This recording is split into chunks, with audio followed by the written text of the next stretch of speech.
Hello students, today we are going to study about Article 32 of the Indian Constitution. The Article 32 of the Indian Constitution also know about the constitutional remedies.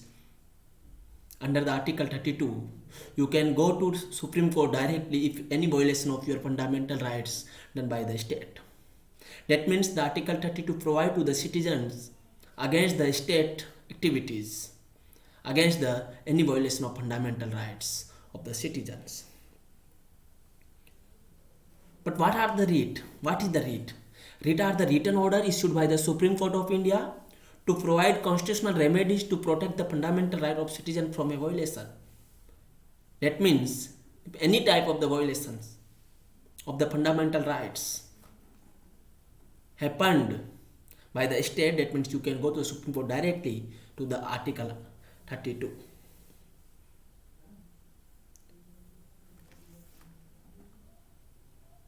कोई भी प्रकार का किसी भी प्रकार का व्यक्ति के मौलिक अधिकारों का हनन होता है तो आप सीधे जा सकते हो सुप्रीम कोर्ट और आप वहां जाकर अपने अधिकारों को सुरक्षित करने की मांग कर सकते हैं, अपने अधिकारों को संरक्षित करने की मांग कर सकते हो। आर्टिकल 32 के तहत 5 टाइप ऑफ रीट्स की बात की गई है।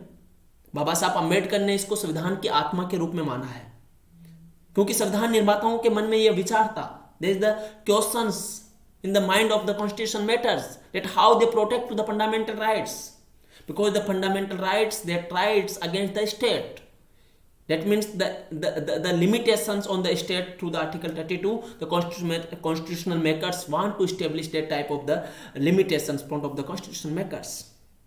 So there is the 5 type of writs, but there is some facts about the writs. Article 32 also empower parliament to authorize any other court to issue these writs. That means there is the power front of the parliament. Parliament has the power to authorize any court about the writ.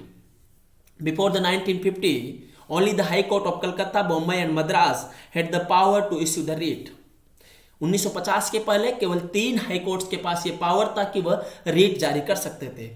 जैसे कि article 32 के तहत supreme court को रीट के बारे में बताया गया है, वैसा ही आर्टिकल 226 के तहत 226 के तहत हाई कोर्ट्स को यह पावर दिया गया है कि वह रीट जारी कर सकते हैं। Writ of India are borrowed from English law where they are known the prerogative writs. ये अंग्रेजी कानून से भारत को लिया है, भारत ने को अंग्रेजों से लिया है। तो हम ये सम फैक्ट्स थे, सम इंपॉर्टेंट फैक्ट्स थे जो आप लोगों को जानना जरूरी है। The constitution empowered the Supreme Court and High Court to issue order और writ. The type of writ are, there is the 5 type of writs: habeas corpus, certiorari, prohibition, mandamus और quo warranto. So we are going to detailed discussion about any about all the writs. There is the first is habeas corpus. Habeas corpus literally means to have a body. Habeas corpus is a writ that the enforced to protect the fundamental right to liberty of an individual against unlawful detention. If any type of unlawful detention happened by the officers, by the government, so you can go to the Supreme Court directly through the Article 32, through the writ of habeas corpus. The writ command a public official to deliver a detained person in front of the court and provide valid reason for the detention. That means there is the order to the public officer that what are the reason behind the detention of any person. What are the valid proof you can go to detain any of persons. So under that writ you can go to Supreme Court and take the relief from the Supreme Court. However, this writ cannot be issued in case of proceeding in for the contempt of a legislature or court. If any type of contempt of the legislature and court and any detention happened through that contempt, so that type of writ cannot be issued in against to anyone. So habeas corpus is the very important writ. There is some factual information after the emergency. Under the Article 35, that writ cannot be suspended. मतलब यह है कि article 35 के तहत यह रीट आपातकाल के दौरान भी सस्पेंस नहीं होगी, और ये प्राइवेट और पब्लिक दोनों ही व्यक्तियों के विरुद्ध जारी की जा सकती है। पब्लिक और प्राइवेट यानी कोई निजी व्यक्ति, निजी संस्था भी किसी को डिटेन करती है, या कोई पब्लिक ऑफिस भी किसी को डिटेन करता है, तो ये दोनों के खिलाफ जारी की जाती है।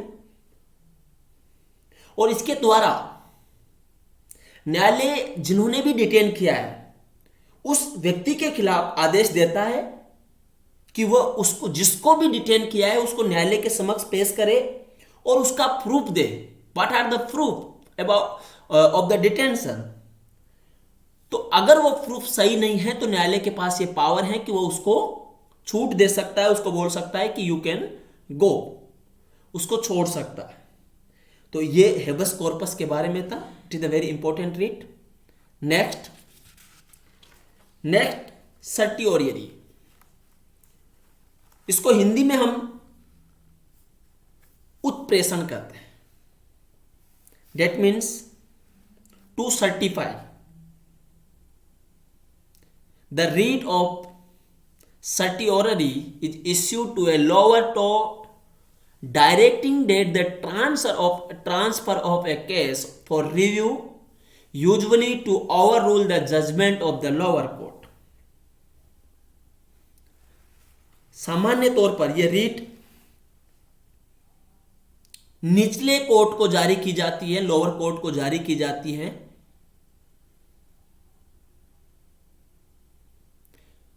और उसके निर्णयों को, डिसीजंस को रिव्यू किया जाता है। The Supreme Court issues the writ of certiorari in case of decision passed by the lower court is challenge by the party. That means the any decisions done by the lower court, तो you can go to the Supreme Court for the challenging that decisions under the that writ. It is issued in case the higher court find it a matter of our jurisdictions or lack of jurisdictions. That means the any higher court find that कि उस न्यायालय ने इसके jurisdiction का उल्लंघन किया है, उसको उल्लंघित किया है, तो उन परिस्थितियों के तहत सर्टियोरी के तहत सुप्रीम कोर्ट या कोई भी हायर कोर्ट रीट जारी कर सकता है। What are the aim behind that writ? That it is one of the mechanism by which the fundamental rights of the citizens are upheld. उनको सुरक्षित किया जाता है, संरक्षित किया जाता है। ये जो रीट हैं वह न्यायिक संस्था और अर्ध न्यायिक संस्था दोनों के विरुद्ध जारी की जा सकती है, और इसको जारी करने के पीछे यह है कि जो ओवर रूल ऑफ जजमेंट हो लोअर कोर्ट के, उसको किस प्रकार से रोका जाए। याद रखिएगा कि यह कार्यवाही समाप्त होने के बाद, एक्शन होने के बाद यह रीट आती है। मान लीजिए कि कोई हाई कोर्ट है, उसने कोई जजमेंट दे दिया, उस जजमेंट को आप सुप्रीम कोर्ट में चैलेंज तभी करोगे जब वो हाई कोर्ट से उस जजमेंट का डिसीजन आ चुका होगा। यानी कोई भी मामला हाई कोर्ट से अगर उसका जजमेंट आ गया तभी आप, लेकिन उस प्रक्रिया के दौरान, मान लो वो मामला हाई कोर्ट में चल रहा है, तो उस प्रक्रिया के दौरान आप उसको सुप्रीम कोर्ट में चैलेंज नहीं कर सकते। और इसका जो उद्देश्य है, जो एम है, वह हो रहा है कि उस निर्णय को पलट देना। जो निर्णय निचली अदालत ने दिया है, ऊपरी अदालत उसको पलट देगी। तो ये सर्टियोरी है, ये बहुत ही इंपॉर्टेंट रीट है।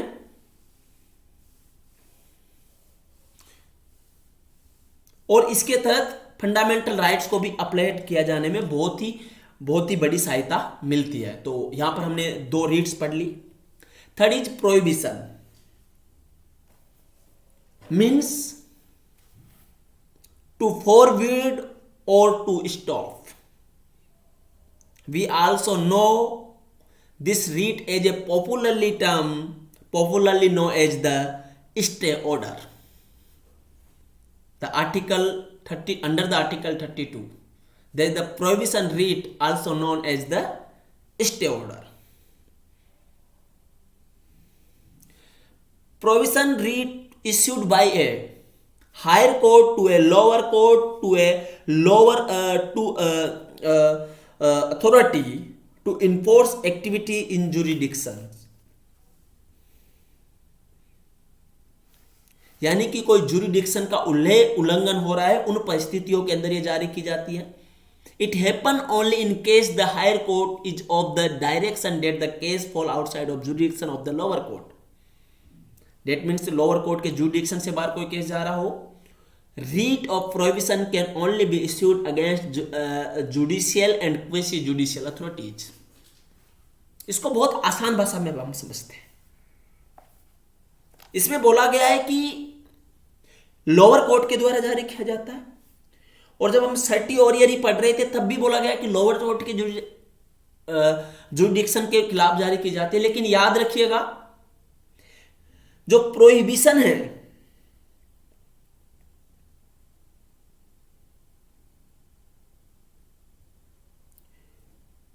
ये मुख्य तौर पर कार्यवाही के दौरान जारी की जाती है। यानी कोई कार्यवाही चल रही है, उसी दौरान आप प्रोहिबिशन रेट जारी कर दोगे। यानी सुप्रीम हाई कोर्ट में कोई डिसीजन प्रक्रिया चल रही है, उसी के दौरान अगर सुप्रीम कोर्ट को लगता है कि वो अपने दायरे से बाहर जा रहे हैं, तो वहां पर ये जारी की जा सकती है prohibition. Judicial and QC judicial authorities के खिलाफ जारी की जाती है। अब जुडिशियल और क्यूसी जुडिशियल में क्या अंतर है? जुडिशियल मीन्स उसके अंदर इंस्टीट्यूशंस भी जुडिशियल हो, जो व्यक्ति होगा वहां पर बैठा हुआ निर्णय देने वाला वो भी जुडिशियल हो, और उसका कार्य भी जुडिशियल हो। डेट मीन्स जुडिशियल के अंदर all the courts are under the judicial activity. But what are the quasi judicial?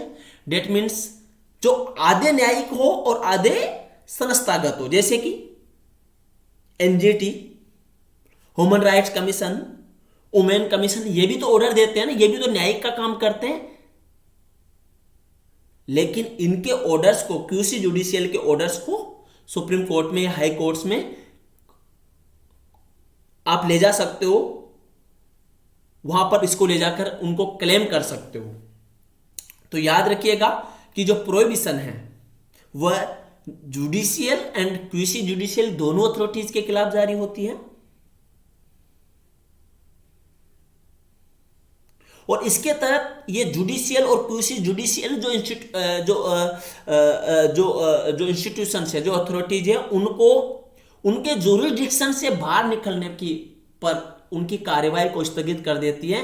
तो याद रखिएगा कि ये कार्यवाही के दौरान जारी हो जाती है, लेकिन सर्टिओरियरी जो है कार्यवाही समाप्त होने के बाद जारी होती है। There is the major difference between certiorari and prohibition. तो ये याद रखिएगा। नेक्स्ट में चलते हैं। Next is mandamus. What do you know about mandamus? Can anyone tell me about that? Mandamus means we command. Mandamus is an order from a superior court to a lower court or tribunal or public authority to perform his legal duty.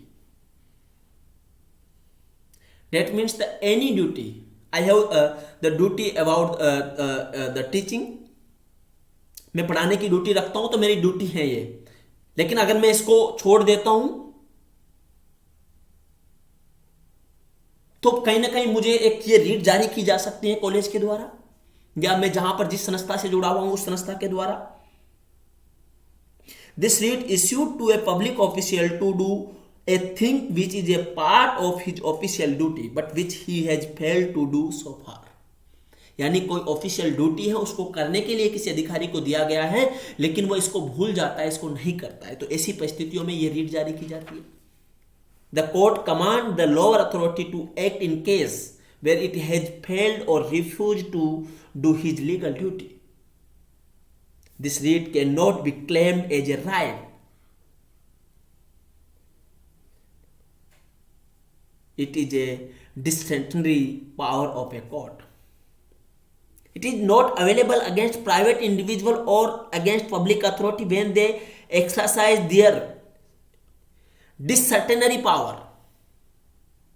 That means कि कोई भी व्यक्ति काम कर रहा है, कोई भी संस्था काम कर रही है, उनके विवेक के निर्णयों को आप नहीं बदल सकते। आप उनको उन्हीं परिस्थितियों के अंदर ये रीट जारी कर सकते हो जब वो अपने कर्तव्य को नहीं कर पा रहे होंगे, यानी उनको जो जिम्मेदारी दी गई है उसको करने से मना कर दे, इनकार कर दे, तब आप ये रीट उनके खिलाफ जारी करते हैं। तो the writ of mandamus is issued the subordinate court, ये लिखा हुआ है, आप देख सकते हो, ऑफिसर ऑफ ए गवर्नमेंट और ए कॉर्पोरेशन और other institutions command the perform of certain act of duties unlike habeas corpus mandamus can not be issued against the private individual. Habeas जो कॉर्पस है वो प्राइवेट व्यक्ति के खिलाफ भी जारी की जाती है, लेकिन मैंडेमस प्राइवेट व्यक्ति के खिलाफ जारी नहीं की जा सकती। The writ of mandamus can be used to order the complain the task, in other case it may require the activity of a cased. तो ये याद रखिएगा कि ये जो रीट है, मैंडेमस जो रीट है, लोग यानी पब्लिक ऑफिसर्स के खिलाफ न्यायालय जुडिशियरी जारी करती है, और कि वह विधि के द्वारा जो निर्धारित उसका कर्तव्य है उसको पूरा करे, और जिससे पूरा करना उसकी जिम्मेदारी है, लेकिन जिससे पूरा करने से उसने इनकार कर दिया है तो उसकी ड्यूटी के प्रति ये रीट जारी की जाती है। लास्ट लाइन इसमें लिख लीजिएगा कि this writ can not be issued, this writ can not be issued against the president and the governor and the judges acting in their judicial capacity. This writ cannot be issued against the president and the governor and the judges acting in their judicial capacity. यानी ये राष्ट्रपति, राज्यपाल और जो जज जो न्यायिक क्षमता रखते हैं उनके खिलाफ जारी नहीं की जा सकती। लास्ट की तरफ हम बढ़ते हैं, quo warranto,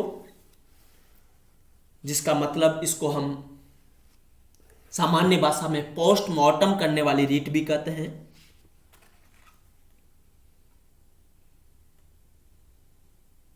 through this writ the court inquire into the legality of a claim of a person to a public office, यानी कि लोक पद पर या पब्लिक ऑफिस पर बैठे हुए किसी व्यक्ति के दावे की, उसकी वैधता की, उसकी लेजिटिमेसी की जांच इस रीट के तहत की जाती है।